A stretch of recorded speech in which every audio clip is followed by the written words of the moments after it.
Hey, everybody. Welcome to Open the Gates. Today, we're going to be having on Phil Diaz. He's going to be talking about the Lost Pages 3. I'm your host, Matt Burke. And if you guys could give a warm welcome to Phil, that'd be awesome. What up, Phil? What's up? How you doing, brother? Good to see you. It's been a while since I've been on the channel. Yeah. It's been a long time, man. This is the first. I think this is the first time I've ever had a show with you on here before. So thanks for coming on. I've been on your channel a bunch of times. Yeah, I love. I mean, you do the reviews. You've done awesome reviews on our books and stuff like that. Had you on the channel, and glad to be hanging out with you again, man. Hell yeah, man. How's your Saturday going? Good. It's pretty chill. Went to the gym with the girlfriend. Got some lunch, and then I had a stream on my show talking about I Vengeance, which is another awesome looking book. Totally backed that one. You guys should check that out. And yeah, just waiting around for the show today. It's awesome, bro. I've known you for a few years now. But for some people that might not know who you are, do you think maybe you can tell them a little bit about yourself?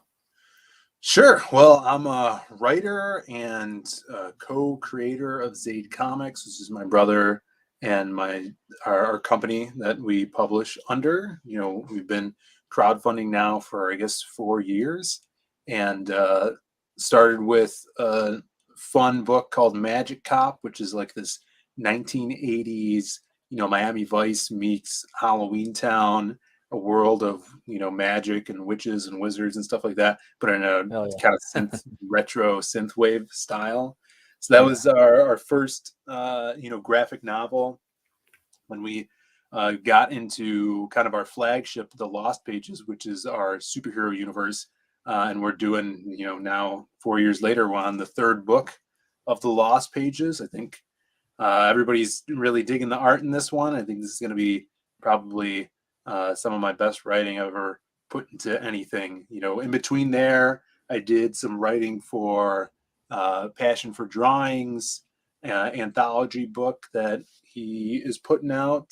I did nice. I got that. Yeah, I can't wait for that to come out. Did a graveyard shift story for Mark Poulton and John Malin, which was super fun and got a lot of awesome reviews.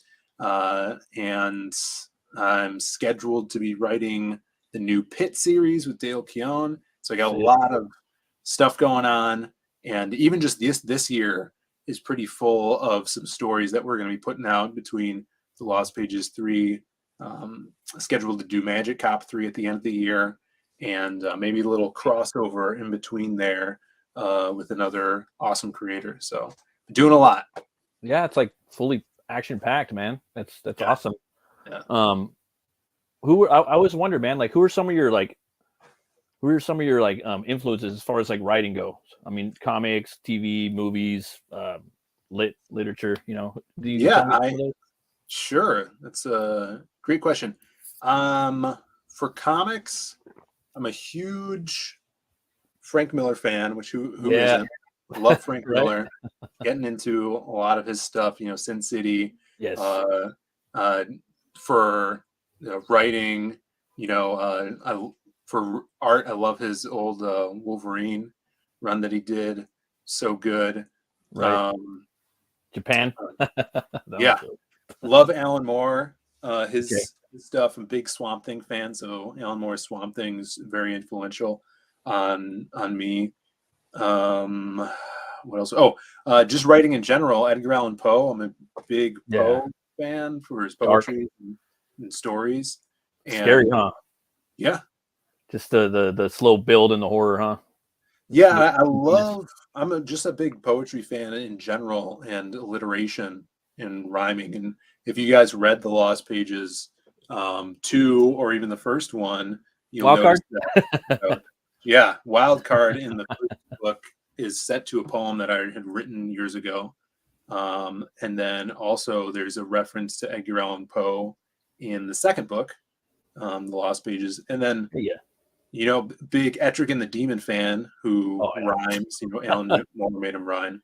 So that's why we gave the Masquerade character who's our pulp character in the Lost Pages. Very important player in all of those stories, and he uses iambic pentameter, the rhyming scheme, to talk as well. So yeah, a lot of mixed mash. I mean, like comic books in general, everybody knows I'm a huge Simon Bisley Lobo fan, and just the outlandishness of that character. The mask is a huge, you can see there's a mask sketch by Doug Mahnke right there in the back. Oh, I see that.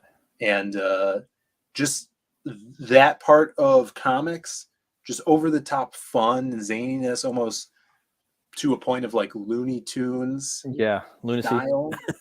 Oh yeah, I love that. Definitely. And in this book, that's something that we're gonna explore a lot with Crimstone, because he's very much influenced by those styles of character.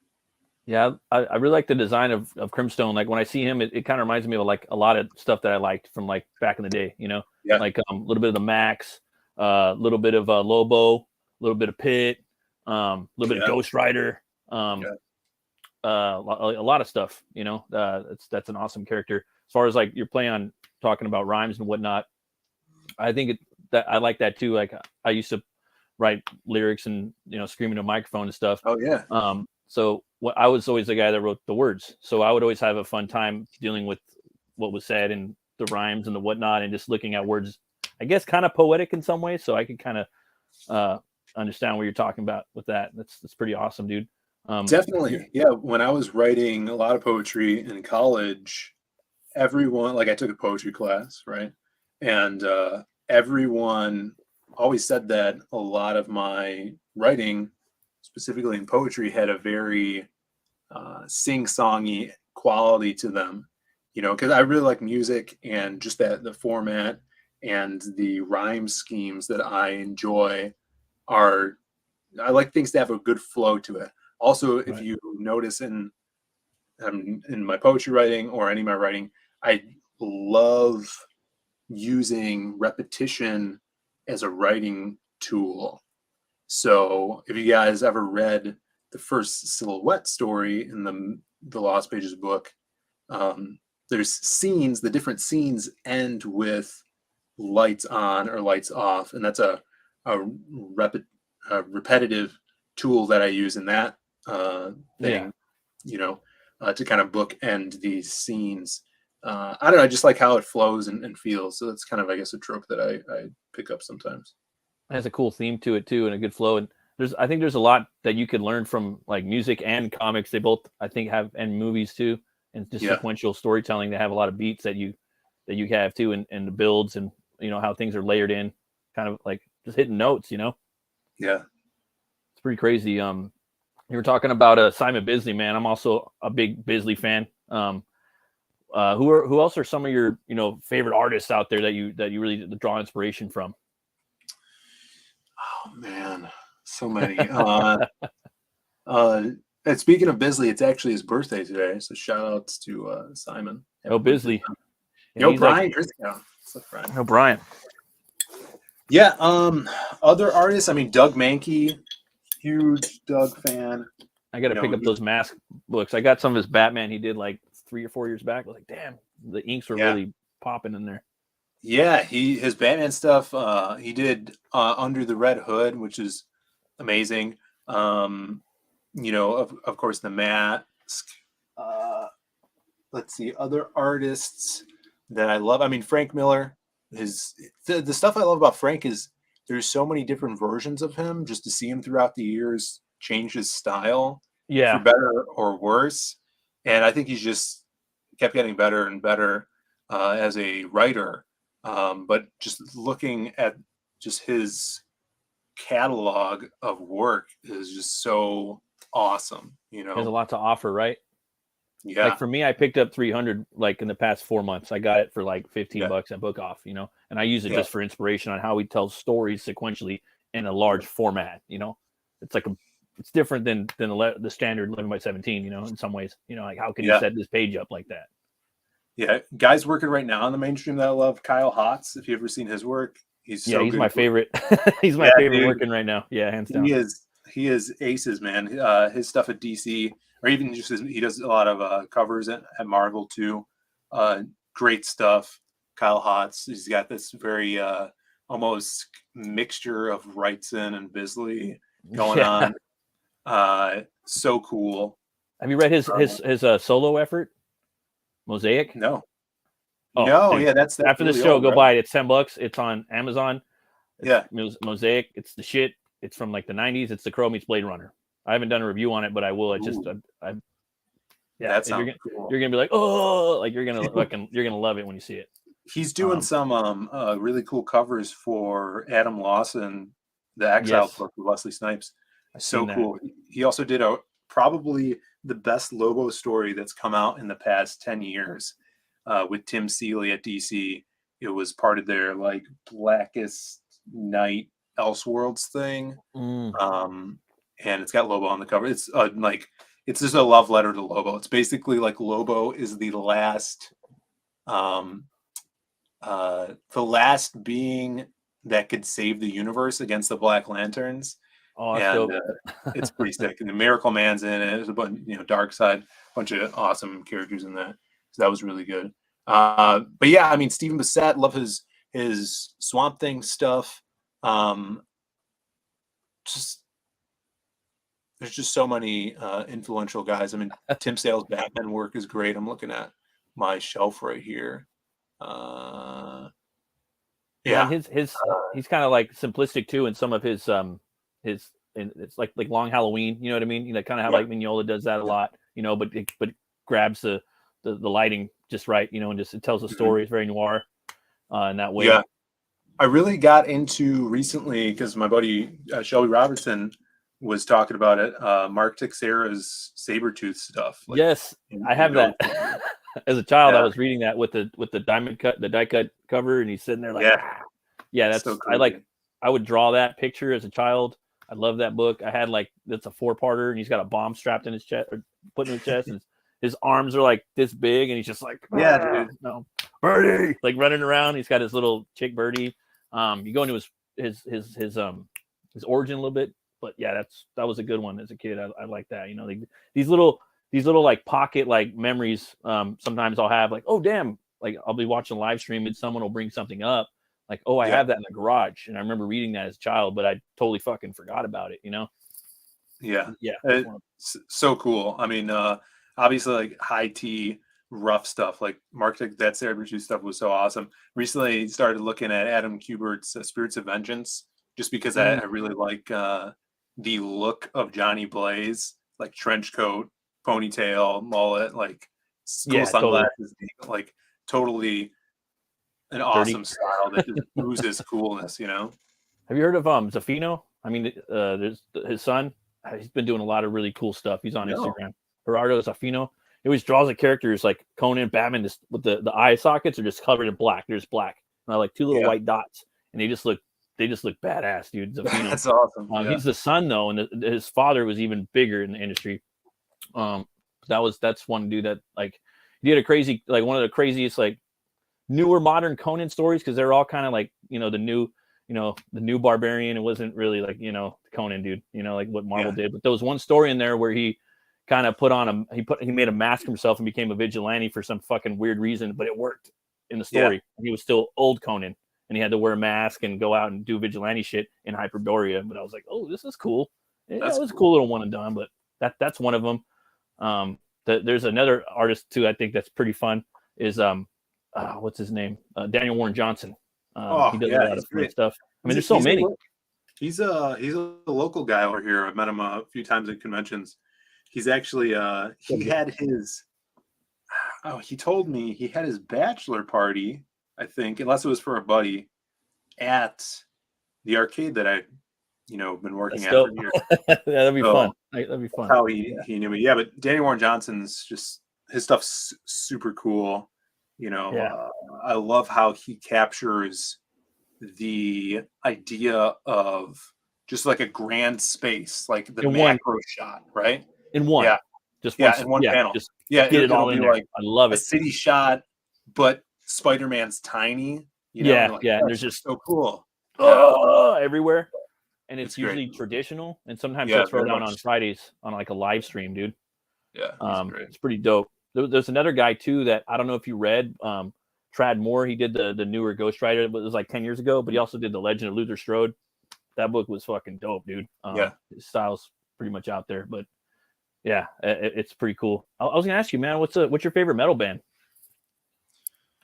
I mean, I'm not a metalhead like Joe Ball is or you. Mm-hmm. So I don't even know the. Well, it's metal is so vast as far as I'm concerned. Like some people would consider certain bands metal, some bands rock, you know. But I always ask people that question just to. Probably the hardest, like something I could just listen to a ton of songs by is like White Zombie, Rob Zombie stuff. Yeah, you know? So he's definitely metal, in my opinion. He's like shock metal. Him and Manson. Yeah. So I'm really into. I love all his stuff, basically. You know, I mean, even some of his newer stuff from his. I haven't really listened to his newest album, but you know, a couple albums back from a few years ago, he went on tour. He did like the Toxic. I think it wasn't something Twin Store, maybe Toxic Twin Store, but it was with him and Manson, and I saw them. That was like, man, that was probably like 6 years ago now. Brian's a hater. Yeah. Wrong answer. I actually like Rob Zombie's movies. I like it, like some of his art that he draws. Yeah. I like his characters. There's a book he did with Simon Bisley did the covers called The Nail. They were going to make it into a movie called Tyrannosaurus Rex. I don't know if you were familiar with that.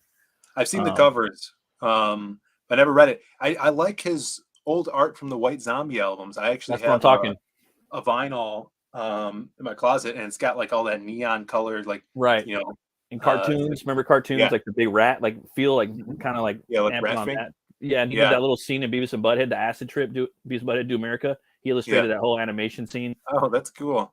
Yeah, just like his music, like White Zombie, and then his stuff in the 90s when he went solo too.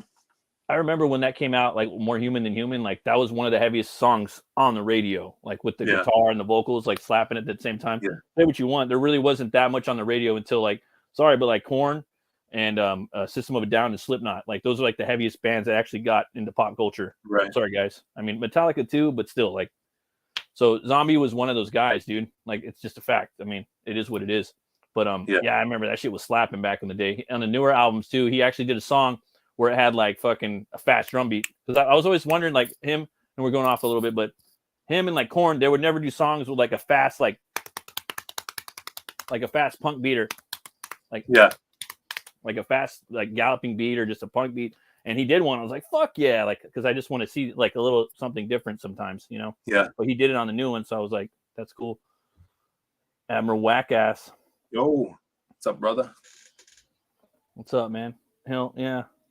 I really love the Lost Pages. I love what you're doing with like the whole idea of short storytelling with branching out characters into one cohesive like book. I think that's genius, you know. Thanks, man. For some people that don't know about the Lost Pages, you think maybe you could talk a little bit about that, just so people kind of know? Yeah, I think I have an old copy of the first book here. Yeah, so this is the reprint cover. And this was like kind of the perfect image that like sums it up. So in the Lost Pages, it is this universe of heroes, and these, you know, stories are supposed to be lost to time, told by this guy, the hobo, who's holding the book as you see these crazy cool characters jumping out. So in the first graphic novel, you have the hobo telling these stories to other homeless people or passersby of these characters, all from the same universe. Some of them throughout different eras of that universe, but eventually they're all going to come together to, save the world and all these big events that are happening. So we introduced them in the first one. The second one dives deeper and focuses on the silhouette. So now we're kind of focusing in on these characters. So it's all from like genres that I love in comics and storytelling. So you have your dark vigilante, the silhouette, who doesn't know his past. He's basically a shadow man that is compelled to bring people to justice and rid the world of injustice. We got the Masquerade, who is our retro pulp character from the 1930s, who kind of is a very important part of the series, and we'll see him in this book and future books, he's a master of disguise, speaks only in rhymes, and could be anyone at any time. Hell yeah. We got our powerhouse Crimstone, which is a duo, which this new book is all about. The Crimstone, Jasmine, and Crim, her imaginary friend, who's been fighting all of her inner demons for the past 20 years, and now is back in imbuing her with super strength and invulnerability. And then we have Wildcard, who is our sorcerer from Camelot times, who lives on throughout time. We saw him fighting the Siren Sisters off of the coast of Greece in this first book, and we're going to see a lot more of them down the line. In fact, the fourth book is going to revolve around Wildcard. I love like what you're doing with the characters, man, and like it would be cool. Like say you got like maybe like 3 cool characters, and then you got like 3 more throwaway characters, but you fucking don't. All your characters look dope, dude, and they look dope, right? Then you go in, you start reading the book, and their stories are fucking awesome, and they're all good, like they're all awesome, and they're original, and they're fun to read. And I think what you did is like a good way to, for someone that's like starting to make a comic book, that's the way to do it, man. A lot of people have worlds and universes, and that's the way to do it, and you get a good editor, and maybe hire a couple good artists to go in there and do some tight like pulpy writing, just get in there, plot driven, and deliver, And we're actually now. Since the last book, we've been working with Kimosabi, Lee Byron Carver, as an editor. So he's doing like story edits for me. Like I send him the script, and he'll, maybe punch some stuff up, get some continuity errors if I need any of that. So he's like our story editor, which is fantastic. And then Steve Dye does copy editing for. Like I'll send him the final pages with the letters on there. So if I need to re-letter anything, great guy. Spelling, yeah, definitely. Hell yeah, man. That's awesome, man. I got to ask you, man, what's your favorite movie? My favorite movie is Tombstone. Okay. All right. Love Tombstone. Even though I would say my favorite, I would say the best because I really like spaghetti westerns. And Brian, actually, I think we're going to be doing a new spaghetti western show on Brian's channel. I think tomorrow. Monday. I think. Brian's awesome, and he's like super knowledgeable about them. But my favorite movie is Tombstone. I think the best western though is Once Upon a Time in the West, which is probably also in my top 5. Movies, and then like The Mask is up there because that was like I was obsessed with that as a child. Jim Carrey's Me too. I had some of the toys. Those were awesome. But yeah, Tombstone, man, so good. I always had the book, like I had the making of book. It was a magazine of The Mask, and they always had that one dark horse. Like if you want, read the comics, and they had the one in the back by Minky, and I never read it, and so later on, as I aged, I figured out that it's just fucking way more metal and R-rated and hard rated. And that book's hardcore, man. They have you can get the collected. I have trades. Oh, that's what I need. Of them, yeah. You grab those, man. So good. And it was basically like a Jim Carrey thing. Like I'm gonna put this, make it kind of accessible to like families, kind of, you know what I mean, but still be fun. And I think he did a good job. But I think that there's still room for a hard R one too. I think that would be really cool to see that on screen, dude. So cool. Yeah, that's a great western, dude. Tombstone, Cosmatos. His son, I don't know if you've seen Mandy with Nicolas Cage. He directed that one. That movie was pretty awesome. And then the Rambo movies is from that same director. Was it Rambo 2? Oh, wow, cool. Cosmatos. Yeah, he's a badass. I actually have the Lost Pages 3 up right now. I was wondering if we could share your campaign. Is that cool? Hell yeah, for sure. Okay. Would you like me to share it if that's okay? Yeah, that'd be perfect. Okay. My internet is kind of trash sometimes. All right. What did Wacka say? Wacka said High Plains Drifter is a good western. Yes. I love the western genre. I want to jump on that show with you guys whenever I can too. Yeah. But I work those days, unfortunately. Saturdays is like my YouTube day. And here we go. Oh, can we play this trailer right here, dude? You got a badass trailer? Can I play it? Yeah, check it out. Play it. Oh, yeah. a quick one.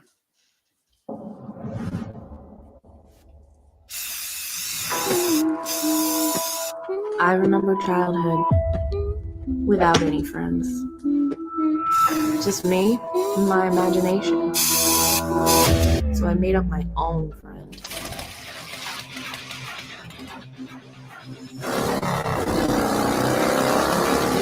Crim's my best bud. I don't know what I'd do without him. But there's some things we should keep locked away.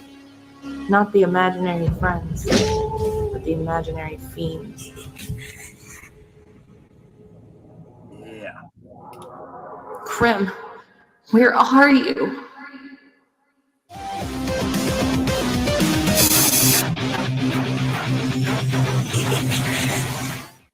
That's dope, dude. I like that. You know what Crimstone kind of reminded me of a little bit. There was a movie called Drop Dead Fred. I don't know if you ever heard of that one. Yeah, when I told my girlfriend the story, she brought that up, and when we were talking about it when we did the first book, it's been brought up. Yeah, I've actually never seen it, but I've seen like the movie poster and stuff. It's fun. I mean, obviously it's not like it, but there's the only thing that like kind of resembles it, which is good. Right. Usually when you have a character or a concept for what we're doing, you're going to have probably at least 3 different things to kind of reference. Yeah. But with that, that's the only thing I can think of as far as like, imaginary friend. So, and then what you have with Crimstone, he's something original entirely. So that's cool, man. Thanks, man. I love this fucking artwork, bro. Oh yeah, dude. Dan and Shelby killed it on that cover. Awesome colors too. Yeah, I wanted something that showcased all of the characters that are in this book. And I think this nailed it. Even Masquerade, there's a little Masquerade poster on the wall. So we're going to see a little bit of him too. And you guys might catch on to kind of what his role is now going forward into the next series of books.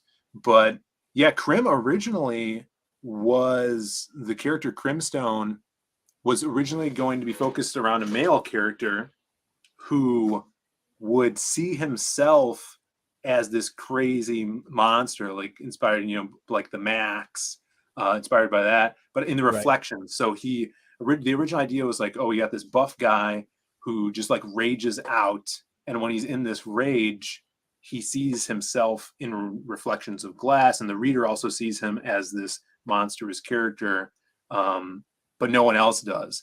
And so it's a pretty superficial, idea, and just added on to it with the character design and being like, oh, this would work if it was kind of like the character's inner id, coming out, or we just came up with the idea of the imaginary friend thing. I'm like, oh, if it's imaginary friend, that works better with a female character, I think, because they could have this struggle, so she has this struggle when she's younger with self-image and self-doubt and all the things that we have during adolescence that we need coping mechanisms for. So hers was this imaginary friend. So it just kind of grew like that. And I'm like, oh, people kind of gravitate towards that, which I'm digging. Oh, totally, man. Like, I think a lot of girls too, like, would read this story if they knew about it. There's a lot of girls that kind of, boys too, but I mean, there's a lot of girls that like grow up, and they might be kind of on the heavier side, and then they have to deal with bullies, online and in person, and they get through the struggle and they grow through it. They persevere, and they turn into, the strong woman that they will be, or that they I've are. had a lot of female readers on this. One that comes to mind is Lidl. She's an artist. I think she's from Europe.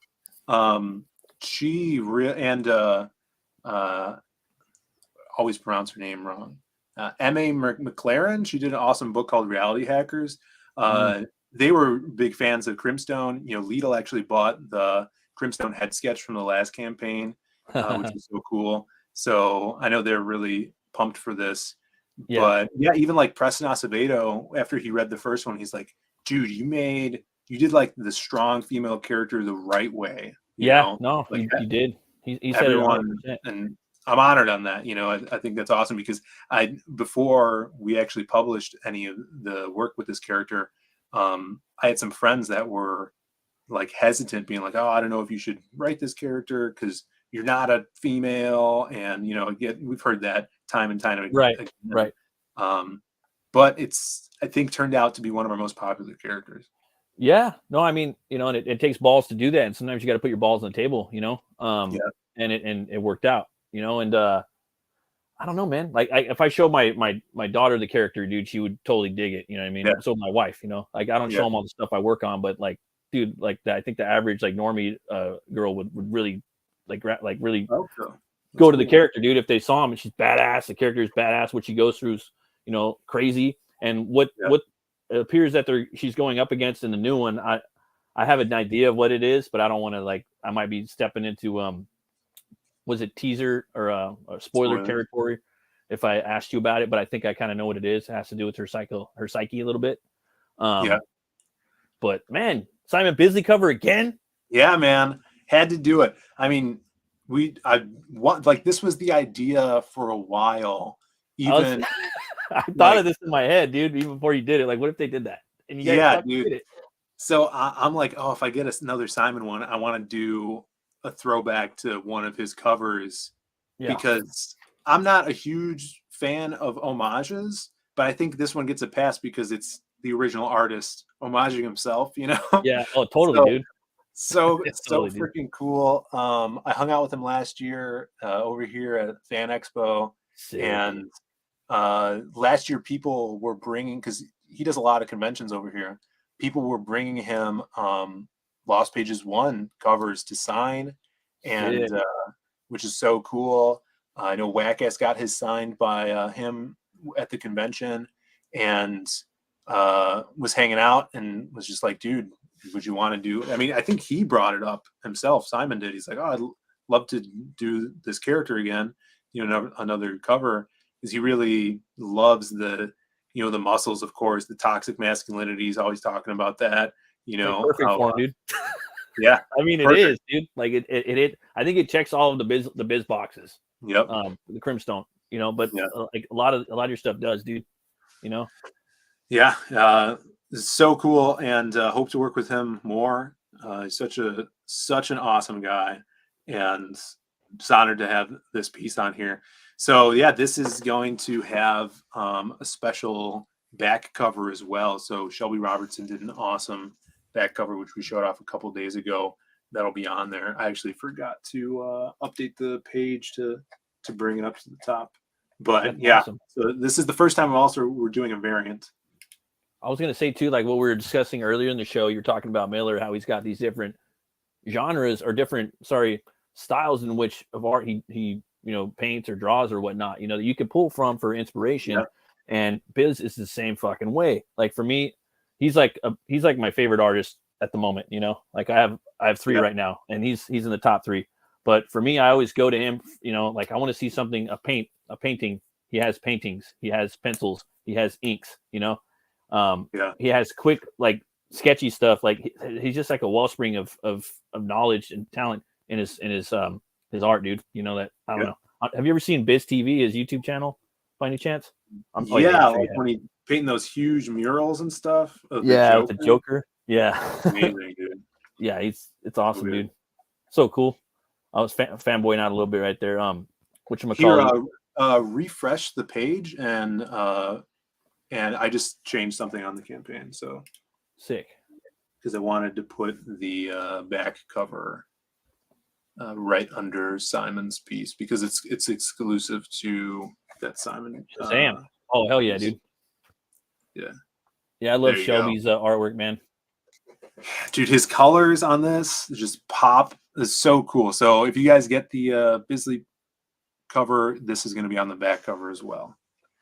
That's the one I'm going to get. I haven't backed it yet, but I will back it. Oh yeah, brother. Appreciate it.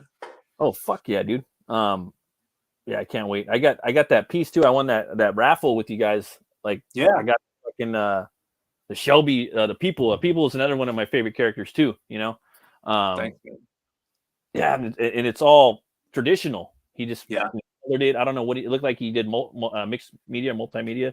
But yeah, dude, I got a nice Shelby Robinson original piece of artwork that's fucking badass, you know. Yeah, so cool. Oh, I can't wait to get into it. True talent. Yeah, he is, man. So cool. It's Ricardo Jaime right here, huh? Yeah, so these are the interior pages. We just actually added 7 more pages to the book, to this story. Sweet.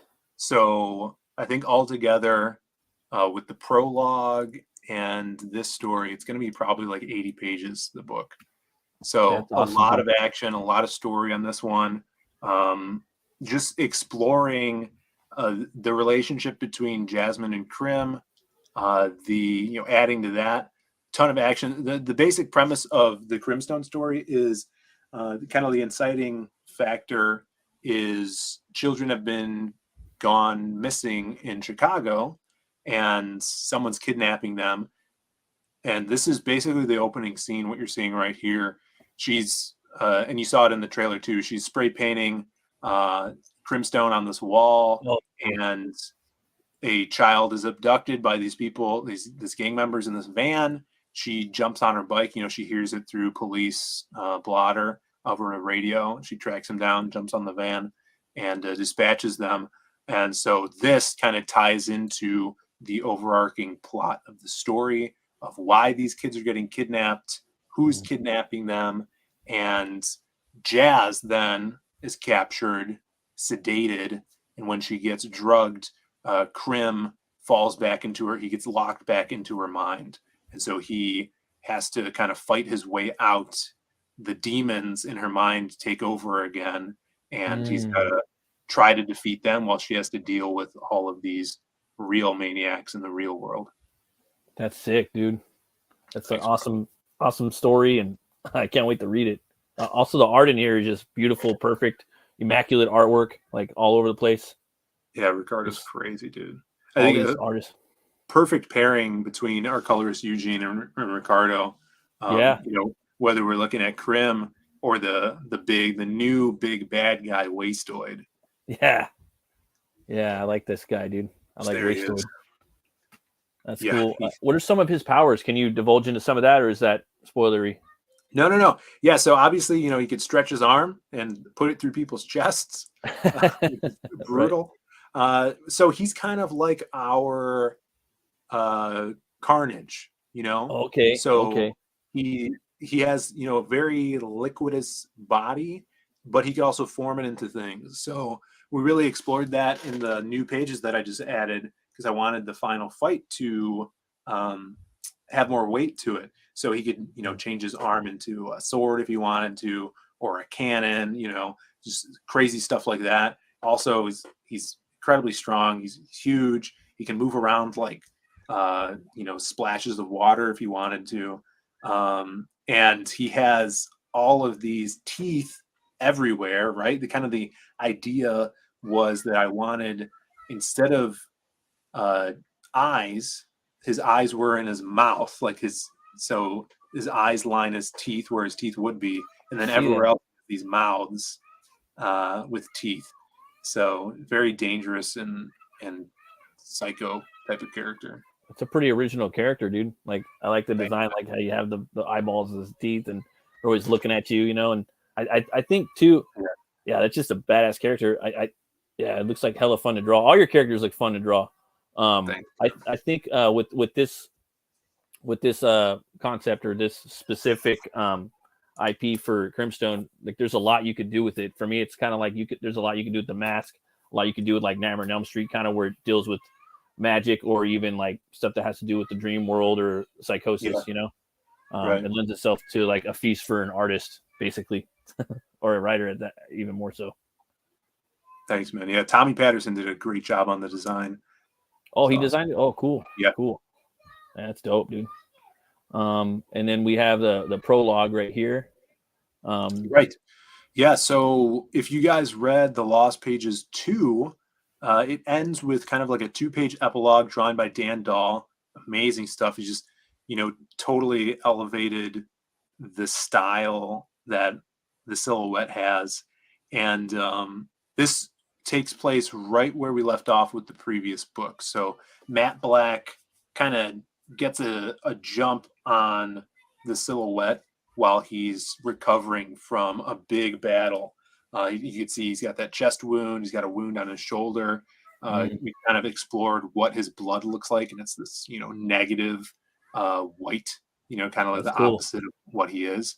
Yeah. So now they're going to get into a scuffle, and we're going to see why Matte Black is there, what she wants from the Silhouette. And this is kind of like a B plot storyline that'll go through the next few books. Oh, sweet. That's cool, man. Yeah, I love Dan Dahl's art, man. It's like kind of all the stuff that I like in a comic. Basically, he kind of checks all the boxes. Yeah. He's just like it's got that Finch style and Fabok, but then also like it's kind of loose too in a way, even more so. Like, yeah, I don't know. Yeah, I was saying, like, when we do book 6, which is everybody meeting each other, I feel like Dan has the perfect style just for an all-encompassing Lost Pages story. Like, I want to be selfish and just see him draw all the characters I ever create, Right? Oh, for sure, dude. Because I just love his art so much. But we'll see when we get there. That would be totally cool to have him draw that. Yeah, I love his art too. Like again, like another two artists, Finch and Fabok, like they work together. You know what I mean? Like they're two of my favorites too. Like they're like, I don't know, like, and he kind of reminds me of them too. Like if I wanted someone to draw me something that was like Batman related, like real world dark, gets you like but looks real but cool, Yeah. Like they're he's the guy and they're the guys too, Yeah. Straight up. We got a Jason in the chat. What's up, Jason? What's up, Jason? And sorry, Lucius. brothers. Sorry, everybody. I can't see you right now. I'm on the campaign, but thank you, Phil. No problem. Yeah. You got the Crimstone add-on figure or bust.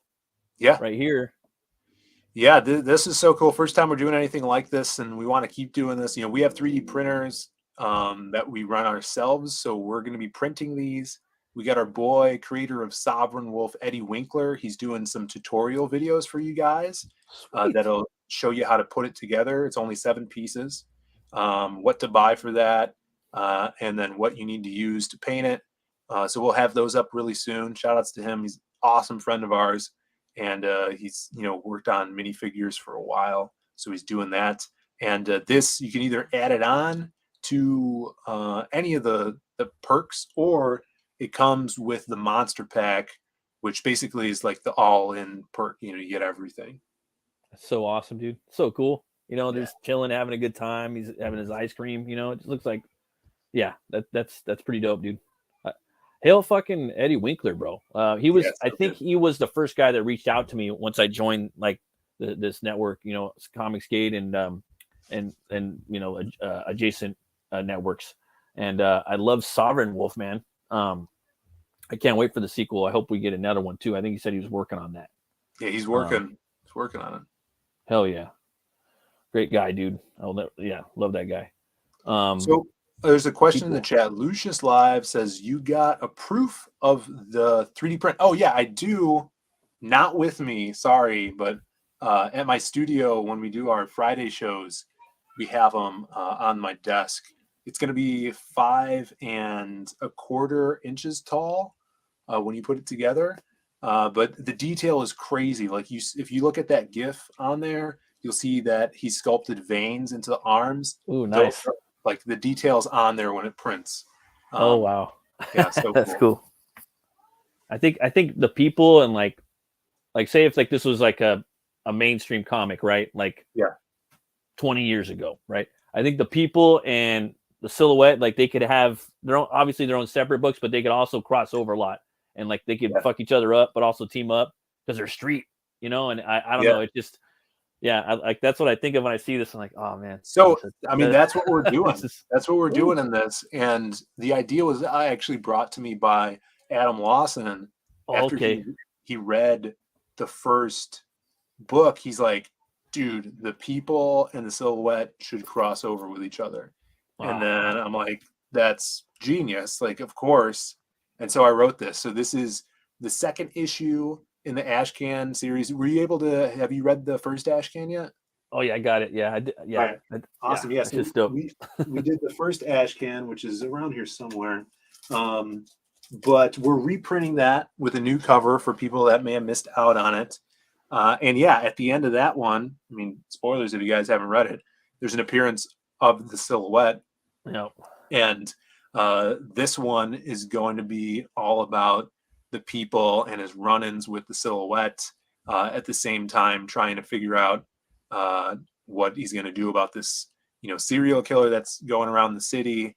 And I think it's a super fun dichotomy between, the human vigilante and the supernatural vigilante, Exactly. Like there could be team ups, but there can also be like fuck ups, like they could go toe to toe, like back and forth a lot. Like, it kind of depends on a case by case basis, especially for the people, you know what I mean? Because he sees things a lot differently than we don't know who the silhouette is, and that's another beautiful thing. Like, we're still trying to figure out his origin and who he is and what makes him tick. And there's just little breadcrumbs you're leaving for us, but the people, I can feel like I'm hate to use the word, but I'm vibing a little more. Like, I kind of know what he's going for a little bit, you know what I mean? And he kind of has like a straight, narrow kind of vision, I think, for justice.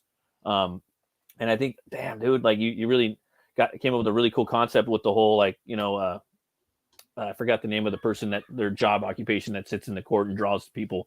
Yeah, the sketch artist. Yeah, the sketch artist. Yeah, and that's cool, dude. Like for people that are in comics, you know what I mean? It's like you can kind of relate to that because they're an artist that's drawing something that's going on, but then you're going out at night fighting crime.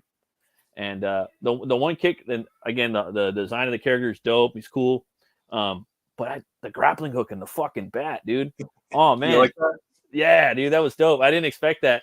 So it's like, motherfucker got a grappling hook in there. Woo! Like, swing it. Oh, that's dope. That wasn't originally, even when we wrote the first 4-page story that was in the midst of the Lost Pages book. I didn't have that idea yet. I just had the spikes that would pop out at the top. Yeah. And I actually came up with that when I was looking into more Frank Miller Daredevil stuff.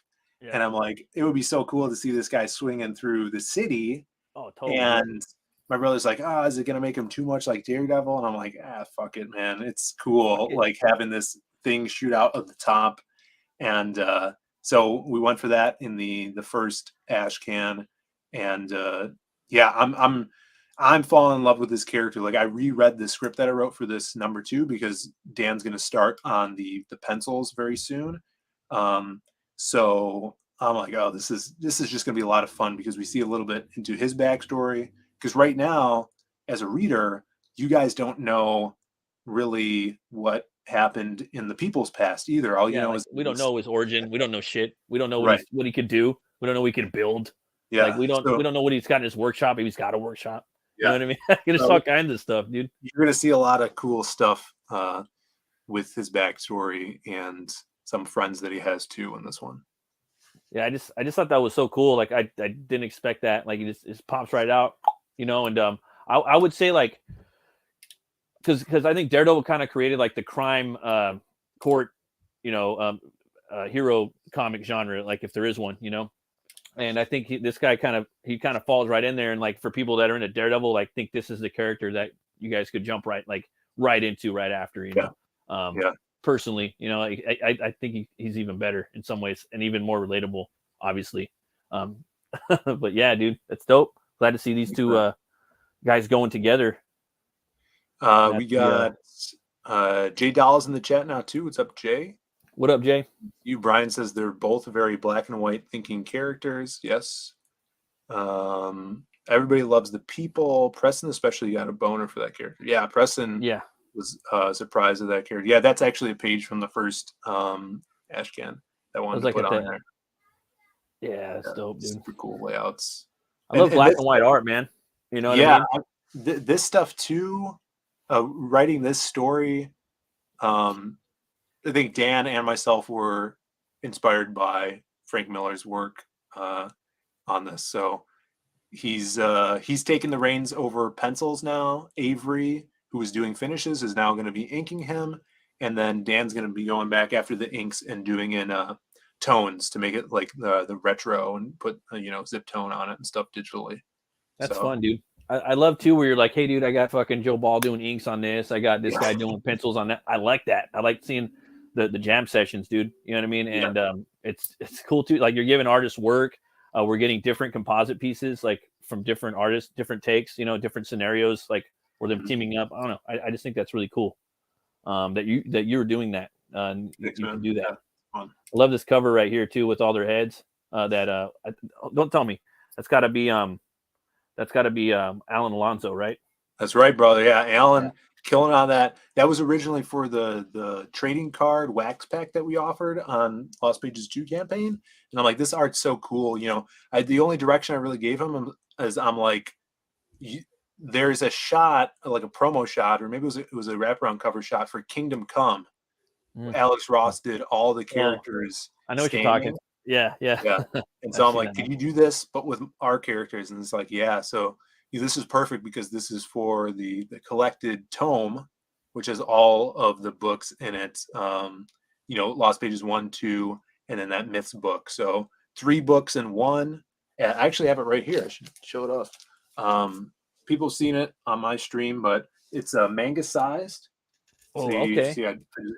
Yeah, ice on there. So it's a little smaller than regular comic, and it is black and white grayscale. So it's 3 books in one at a great price, $20 for this book. You could add it on.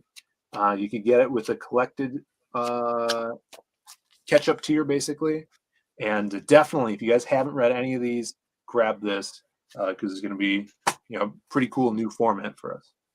Yeah, that's dope, dude. And it's cool too for like a lot of the manga readers too. You know what I mean? They could pick that up and it could be something that they'd like. Like I love his art too, man. I think he's like, as far as I know, like I think he's like the most badass artist, like for the speed, like that has that cool factor, like that I know that I know on the internet. Like I'm literally like blown away by this guy, like how fast and like immaculate his pieces are. Like, oh my god, like so jealous of the guy. Like, dude, that's did dope. you see? I was on a Drawn and Quartered fan edition. Did you see what he did on there? The Crimstone he did. No, let me see if I can pull it up.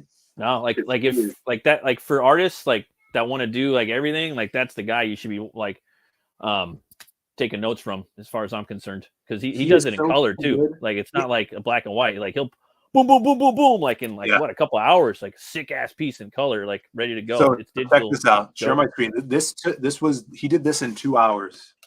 Let's see here. If you want to share my screen here. Look at that. And this was like a man after my own heart. You know, we work with him a lot. Look at that. Oh yeah. Looking Crim Popeye. So sick. And the best thing about working with Alan is, well, in the Lost Pages, he reads this stuff, so he'll put Easter eggs in there, right? So like, of course, you got Jazz olive oil. She's got the teeth going on here, nice rack. But the spinach is wastoid in the can. Yeah, that's so cool, dude. So good. Like he's a true cartoonist, dude. Like to the full, but like next level, you know. Yeah, he's another guy. Like him and Dan are 2 guys. Like if I bought a studio and had people in a bullpen, I'd just be paying Dan and Alan to just be constantly working on stuff because they're for just sure, dude. so good. You have your pipe too, like, hey, like why do I got this pipe in my mouth? What the fuck? Fuck it. That'd be dope. So this is now I'm like, because you know Crim has that like Looney Tunes type quality to him, like from The Mask. I'm like, dude, I need to find a scene to have Crim do a Popeye impression just so I could do something like that. You got to figure it out. No, it could happen. You got to write your way into it or write your way out of it, right? It could happen. Yeah. Like you come up with the initial concept writing wise, and like, all right, that's stupid or whatever. Okay, now let's get in there. Now it works. I got it. Just you chiseling at it, right? Whittling. Or have Alan do a short story with this guy. Dude, I loved his the wolf story he did for Magic Cop 2. Oh man, it totally reminded me like Steven Seagal, you know, like era, like fucking love that. That was so awesome. Yeah. He's one of a kind. But yeah, killing it on that cover too, on this bad boy. So hell yeah, man. So cool. Let me show that. I guess I could show the tiers real quick if you want. Sure. Yeah. Oh, we also down below on the campaign, we unlocked the first stretch goal as well, which is a trading card. Oh, nice. On there, if you want to share that again. Yeah. And then if people are unfamiliar with the series, there's some pages on the campaign. Like these are from the previous books in the grayscale, so they could read through those. Pretty fun. Loving it. Yeah, some Masquerade, more Alan. Love the Masquerade too, man. I love the silhouette. I really love all these characters. Thanks, man. Maxi Dallo, digging his artwork. I love the color scheme you did too with this, the black, white, and gold. Yeah. And he's coming off of what is it? The Steel Cowboy. Was that what it was? Jack Irons? Yeah, Jack Irons. I know that Adam is shipping out Kids and Monsters right now, so he did that whole book, which is I got to read that, and that was really fun. Really and I saw him on Twitter. I think it was today. He's selling some pieces. I think you got to DM him, and he delivers within like 3 days or something like that. I love his art too.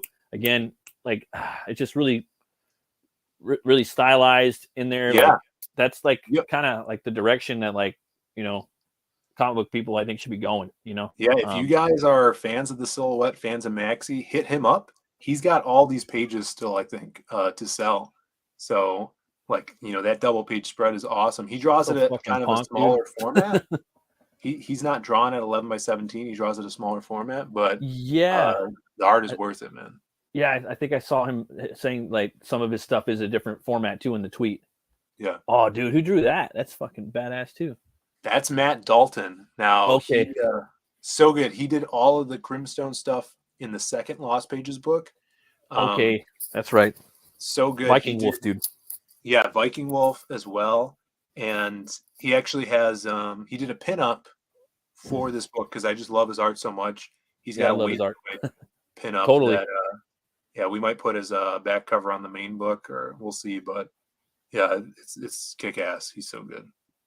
Yeah, he draws really dope, like swole characters. You know what I mean? Yeah. So good. Great artist. T-shirt, man. I still got to get your silhouette T-shirt, man. Oh, this one looks dope. I want this one now too. This is I think you were saying your brother like designed this shirt, right? Like came up with the concept and the composition. Yeah, like that? Yeah, totally. I mean, he knew what he was like. I had some doubts. I'm like, I don't know how that's going to work because we're going to be printing these ourselves, screen printing. So it's just get in there type shit. And so he had the idea of almost like a yin yang Crim versus Wastoid thing. And there's actually a scene in the book where they're falling and fighting, which is going to be rad. So I just took, Brandon's idea and relayed it over to Alan, and he came up with this, which just blew us away. Well, this is a cool, like it's yin and yang, but it's very intriguing because you see Wastoid in there, but you don't even really think about Crim too much until you go in there and you look like, oh fuck, he's fighting this badass like creature. Like, what is that? Like, I'm talking from like someone that doesn't know what the fuck it is, Right. So someone that's never even seen it before, like a normie, and like, oh wow, that's cool. Like, no, that's a really cool concept and composition, and the artwork is awesome, dude. And I like the purple and the green. You don't really see that too much, it's gonna pop like if you're wearing that on the street, you're at a concert or something. People are like, what's that? Right. I love that cover too, Joe Ball did and Preston, and oh man, you always got the best talent on these books, man. That's another thing too. You're always pulling in like the best talent, like in the sphere. There's so much. There's so much talent, dude. It's such a great place. Yeah, and you got everything to offer too. If everybody wants anybody wants the back catalog, they can pick that up as well, huh? Yep, that's in the add-ons, or you could just get it directly from our website right now, and we'll ship it out. So if you guys don't want to wait, until summertime, you can read it now. And here it is. This is the stretch goal that just unlocked at 20. The first trading card. We got a lot of trading cards coming, but this is the first one. I like this too, and I think I know where you're going with this. I think it's kind of obvious, and I want this. It's kind of got like a you know what vibe, a little Tim in there, huh? Oh yeah, for sure. So if you guys got the previous campaign, you probably got the silhouette card. Silhouette card, yeah. Yeah. So we had that, and for those that missed out on that, I think this Monday I might add a trading card pack for people that don't have our cards, because we already have maybe 15 just Lost Pages cards that Yeah, dude. people get. Your shit came in thick, bro. Like a whole scroll. Like I think you guys delivered like, what was it, 9 or 12, nine cards, I think. Yeah. So for the first one was 9. Like everything that you guys put out in your packages, dude. It's like fucking Christmas, man. Yeah. So yeah, real fun. I think we still have a bunch of those. So I think we're gonna maybe for like $10 we'll put out the rest of them for people that may not have gotten the previous campaigns. It's so cool, like seeing the character drawn like this. I'm sure you have fun when you get in like fan art from different artists just giving their takes on your characters, right? Isn't that fun? It's so cool. So specifically for this like animated series, what's the word for it? I guess set of cards. Yeah.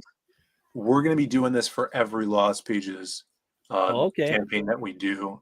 So I already have a wild card one. I got a people. I got, so we got the masquerade. So when those drop, that'll be a trading card for that specific campaign. So you can collect the whole set. Oh, that's cool, man. That's freaking awesome. So like next book's probably going to be wild card then, right? That's right. Yeah. Oh, hell yeah, dude. We'll see. Well, this is an awesome page, man. It's pretty fun to look at, even just, checking out all the artwork and just different things. I guess we could go into some of the tiers if you want. You got the featured one, the monster pack, two bills. Comes with everything almost. Yeah, it comes with both covers, both ash cans, the tome, the statue, and the shirt. And can't go wrong with that. I guarantee you guys, like, great investment. And you just got the tome collection right here. If you want to just dive right in, that's black and white, $20.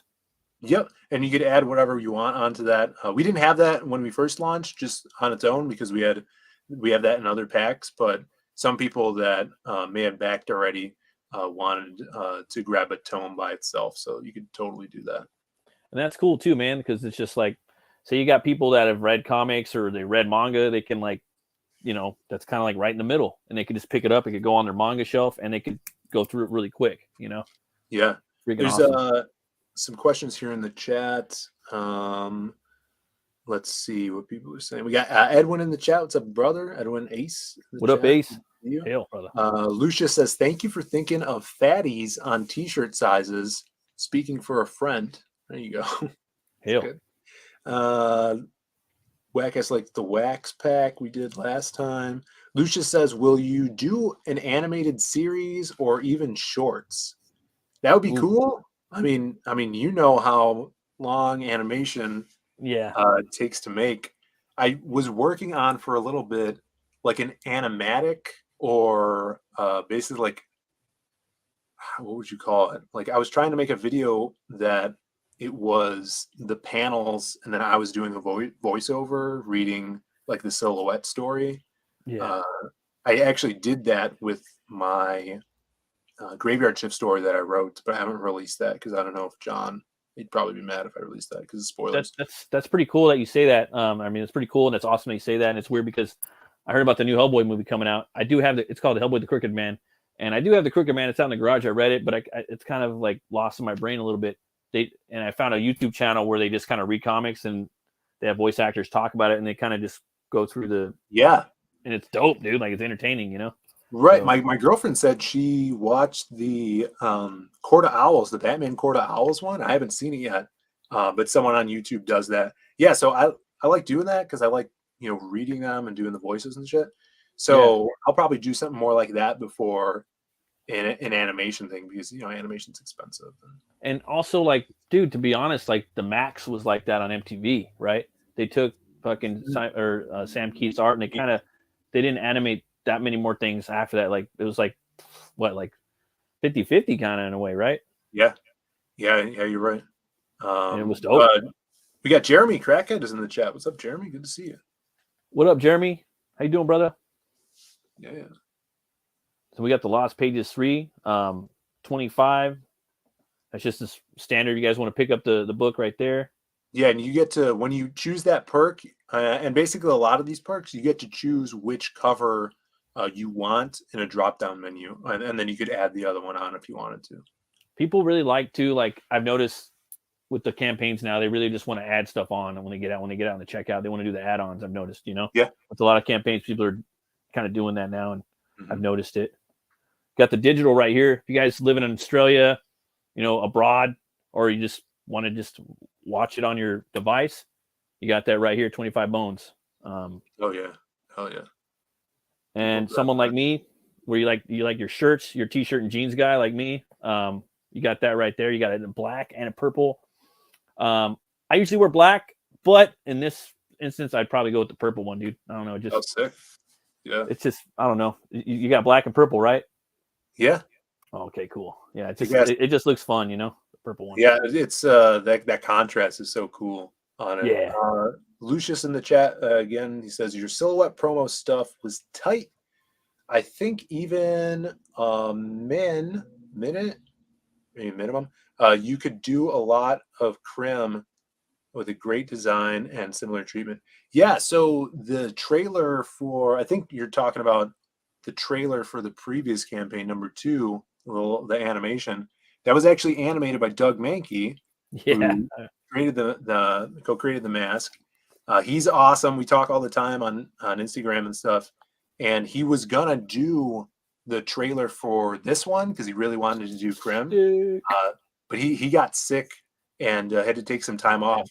So we got Dying Days to YouTube to do the trailer, which is awesome too. So, but hopefully, you know, Doug will do some more. I would love to do more animations with him because he's so cool.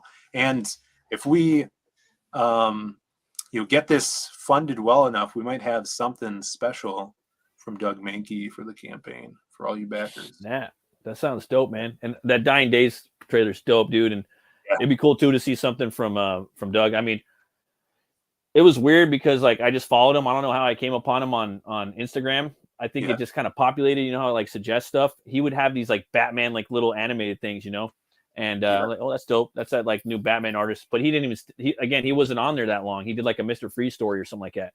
And then I remember somewhere saying like I talked to Doug Mankey at a con or something like that. I'm like, oh snap, dude! I hope he works on some fucking Lost Pages shit. And then later on, he did a fucking Lost Pages like trailer for the Silhouette. I was like, dope, dude! This I could watch a whole fucking movie of this, you know. But yeah, I mean, straight up, dude. Like I like it. It's really inked, you know. Yeah, he's so good with that stuff. He just Procreate, and then he's on a Swamp Thing book at DC right now, and it is so good. Like, if you guys go to your local comic shop, that Swamp Thing book is awesome. Just the double page spreads, the detail, the story's great as well. He's just killing it. So yeah, I actually when I met him at C2E2, that was the year of the pandemic starting.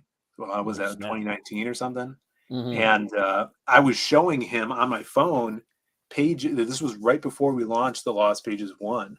And I was showing him Crimstone, and I'm like, oh, dude, you know, like the mask inspired this character's teeth, and like, and so he was super into it, and he's like, oh, it's really cool. And like, I don't see how any mainstream artist, like new, old, fucking whoever they are, like, could not be like, oh, dude, I want to fucking draw this, like in their head, like, yeah, it looks pretty cool, dude.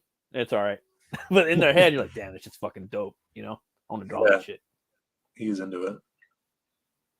So you got the book and the ash can and poster, 50 bones. Yeah. Yep, that's basically like the basic one. The poster is of this cover, the main cover without the logo. So you got that Dandel cover there for the fold out poster that we do. Oh man, that's a good poster too, because it's on a roof, but he did such a good job. Like you're there, like it feels like I'm in the middle of the action. Someone on another stream, they pointed out it's like got that Kirby like feel to it. It kind of does, but then it's got that doll feel too. And again, you're right in the action. You feel like you're there. And then, man, you got the Biz cover too, though, man. You got to make it. Yeah. Oh man. Okay, both covers, 50 bones. You know, if you're a collector, this is a perfect campaign. It's one of those campaigns where it's just like, because me, I usually just buy one cover, but it's like, dude, oh my god, like so many campaigns now, they're coming up with these great covers. Like Yeah. Aaron Lepresti's got like 4 sick covers on his campaign too. I'm like, man, those dude. are all really cool. And then he came out with the Biz one. I'm like, Yeah. I gotta get the fucking Biz one. You know, it's just Yeah. ah. Me too, dude. He's like my favorite artist. So you got book plus both Ashcan's tome. Okay. Yeah, so that's the catch-up pack. So basically, if you've never read anything we put out, this is perfect for you. You get all the content for the Lost Pages. Oh yeah. And original interior page by Dan Dahl, 300 bones, which I think is an extremely good price. You guys only got what, a couple left? What, 6 left? That's So right. Yeah. If If you go to the update section, the first update we actually showed some of those pages off. Traditional pencil and ink by Dan. Let me get in there real quick. I love traditional. Be that first one. Let's see here. There's a little layout. Yeah, scroll down, and then you have to expand the first update. Oh, wow, Preston cards. There's the Preston cards that sold. There you go. Hit read more on that one. There you go. We sold those Joe Ball cards. Ball cards, man. Yes. Awesome artist, dude. So, and then Preston's another in my top 3. Oh, those are the originals right there, huh? I can tell right off the bat. I was like, oh, that's Dahl right there. Yeah. Yeah, all these pages that he's doing in the prologue are just money, dude. Like, if there's not a bunch of action on them, then there's a great shot of Matt Black's ass. So it's like there's no filler. I mean, there's no B-sides. You know what I mean? Like there's no filler, there's no B-sides with these. Yeah. It's all action and, like you said, all ass, you know? That's crazy. Man. Yeah, it's so cool, dude. Awesome, dude. So you guys come pick up a piece of original art. 300 bones ain't nothing. So we got that, and wow, everything else is sold out. Of course, you got the signed the Biz pack sold out. You got Preston's art sold out. You got Joe's art sold out. Man. So also, if you guys, you know, fans or not fans, or you're just learning about, you know, Lost Pages and the Diaz Bros, this stuff goes quick. So when they launch their books, you got to get in on that OG original art stuff quick. Otherwise, you're going to be able to pick none of it up. Yeah, we try to make it fun every week. Like every Monday, we drop new sketch cards for people. So that's what the Preston, he did some painted cards for us. Joe did those sketch cards. We got a lot more coming. This week, Alan has actually did some cards. Oh, snap. For the campaign. I actually have them here. I'll give you a little sneak. Yeah, let me take a look at that. On these. Let me see. He did 4 of them, and he colored his. So this one is like my favorite. Like I think this could be a cover layout. Look at that. Oh yeah, yeah, totally. That's a cover. I mean, I could just, you know, it's a cover, dude. It's so good. So I might have that. So sorry, guys. I didn't know that, but I mean, I did know that, but I forgot. You guys do bust stuff out every Mondays, so you got to be ready too. Like, is that Mario and Wario? Oh, get in there. That's awesome, dude. And Jazz, Mario, Wario. That's dope, dude. Super fun. The new movie looks dope too. If you're fans of our channel, you know the Big Chungus meme. You got a little Chungus stone. Chungus. Built it on that. I guess Wackass didn't see these yet. But yeah, these will go up Monday. And then we got one more. So for the people fans, and if you guys are also Pokemon fans, Alan did the people Pokemon card. You got the Peoplemon. Peoplemon. So good. So yeah, these guys, and it shows too that, you know, Alan and all these artists have fun with these characters. And I'm just super happy about that they enjoy it because it comes out in their work. So that's cool, guys. You know what I mean? Like, again, every Monday, right? You guys are going to be busting out some new trading cards. So this campaign's still alive and breathing. And there's a sense of urgency to it, though. Like, if you guys don't get in there and back those Those cars are They're gonna gonna go be pretty gone. quick. They go like in what, like an hour or less, maybe even less Dude, than that. less. Like Like the last like two 15 have minutes or something gone. like that. Yeah, under 5 minutes. they'll Okay, go. sorry guys. So Super all quick. right, so back to what I said. Yeah, get in there every Monday. All right, if you guys haven't, get in there. Go to Indiegogo and like the campaign so you can get email updates. Right, that's Yes. how you do it. That way you Yeah. guys know, like, you know now, but you'll know as well too. So they're going to be launching. You guys are going to be coming out with a new LP every year, pretty much, right? You're going to try to, right? Well, we got That's the goal, right? There's at the end of the year we want to do Magic Hop. There's a crossover with Lost Pages that may launch in a couple months, which is going to be really cool. And then I am working on a new IP right now that's we're going to introduce as an ash can that we're going to try to launch on our own site as a crowdfunder. Hell yeah, hell yeah, hell yeah. And I think people like it. It's a Western. So if Oh, you guys like Westerns, yeah, definitely stay tuned for that. Oh, totally, man. Yeah, dude, you guys, you got a live, vibrant, organic organism in a campaign right now. It still could get a little more to where it needs to be because we got to unlock a lot more stuff. So you guys go check it out. I also got to know, man, what's your favorite beer? Here is the answer for you. I don't drink at all. Oh, okay. Yeah, that's cool. I'm sorry, Matt. No, that's cool, man. What's your favorite non-alcoholic beverage? I'm a big fan of cream soda. Oh, okay. But if I go to a bar, I'll just get like Coke with grenadine and lime, some cherries. That's cool. I usually don't. Usually, if I go hang out, I don't drink too much. I usually would get like energy drinks or something like that, but I don't really hang out with the boys too much like I used to back in the day. Yeah. Just family man now, dude. I'm at home grinding. Sure. But when I did, I just wouldn't do it, dude. Like there wasn't Uber or like all that stuff that people take home back when I did go. That was like 10 years ago. Yeah. I just wouldn't do it. I wouldn't drink and drive. It was like, fuck that. So I would just get energy drinks, watch everybody act a fool. But that's the fun part. Yeah, no, it's crazy, dude. Like they did a study like where they had everybody like a whole like college, like I don't know if it was like a frat house or something. They put nothing in the drinks and one dude started acting drunk and and this the whole conscious hive mind. Everyone felt that they were drunk, but there was no alcohol in anything. That's hilarious. So I don't know. It's pretty funny. But I like to have a beer every Saturday. That's usually when I drink. I drink once a week. But I do like cream soda. And I do check out different sodas too as well.